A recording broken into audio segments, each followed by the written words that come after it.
आज इस वीडियो में हम बात करने वाले हैं मुगल वंश के संस्थापक बाबर के बारे में। बाबर के बारे में हम इसमें सब कुछ जानेंगे।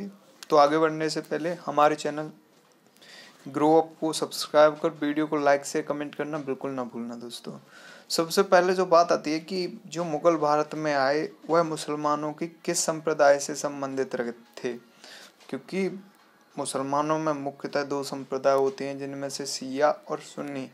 तो जो मुगल भारत में आए वह मुसलमानों के सुन्नी संप्रदाय से संबंधित थे। वहीं जहीरुद्दीन मोहम्मद बाबर का जन्म स्थान औंधेजान जो कि फरगना घाटी में आता है, वहाँ उसका जन्म स्थान था। बाबर का मूल मंगोलिया के बरलास कबीले से बताया जाता है, जो कि काफ़ी महत्वपूर्ण क्वेश्चन है। इसी के साथ बाबर के पिता का नाम उमर शेख मिर्ज़ा, बाबर की माँ का नाम कुतुलुग खानम तथा बाबर तैमूर का 5वां वंशज था। बाबर फरगना की गद्दी पर 8 जून 1494 ईस्वी में बैठा। बाबर बेहद प्रतिभाशाली कुशल राजा था तथा युद्ध प्रिय राजा था। बाबर ने बादशाह की उपाधि 1507 में धारण की। बाबर की मातृभाषा चगताई भाषा थी। बाबरनामा जो थी वह चगताई भाषा में लिखी गई थी। पानीपत का प्रथम युद्ध 1526 ईस्वी में बाबर ने लड़ा।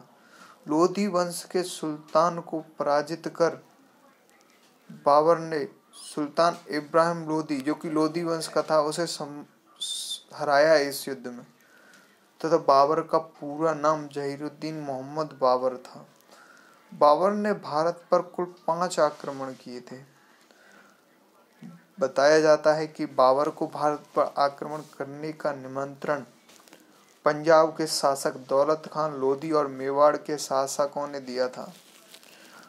पानीपत का प्रथम युद्ध 21 अप्रैल 1526 को लड़ा गया तथा खानवा का युद्ध 17 मार्च 1527, वहीं चंदेरी का युद्ध 29 मार्च 1528 और घाघरा का युद्ध 6 मई 1529 को लड़ा गया।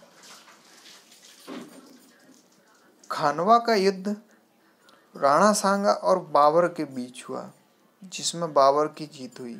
वहीं चंदेरी का युद्ध मेदिनी राय और बाबर के बीच हुआ।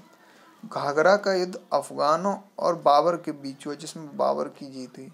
बाबर ने पहली बार युद्ध करने की एक विशेष रणनीति तुलगमा नीति का उपयोग पानीपत के प्रथम युद्ध में किया।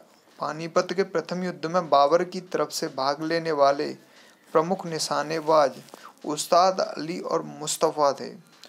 बाबर ने कोहिनूर हीरे को ग्वालियर के तोमर वंशीय राजा विक्रमजीत तोमर से छीन लिया था।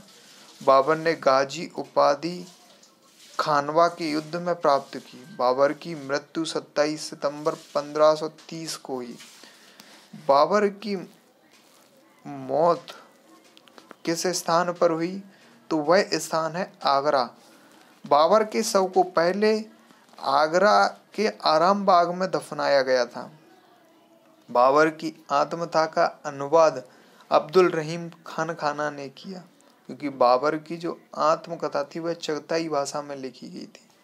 बाबर एक बेहतरीन कवि भी था। बाबर ने एक नई पद शैली का भी विकास किया, जिसे मुगैयान पद शैली कहा जाता है। इसके साथ ही भारत की विवादित बाबरी मस्जिद, जिसे बाबर ने बनाया नहीं था, उसे बाबर के सेनापति मीर बांकी ने बनवाया था। आपको यह जानकारी कैसी लगी कमेंट में ज़रूर बताएं और चैनल को लाइक शेयर कमेंट करना बिल्कुल ना भूलना दोस्तों। Thank you.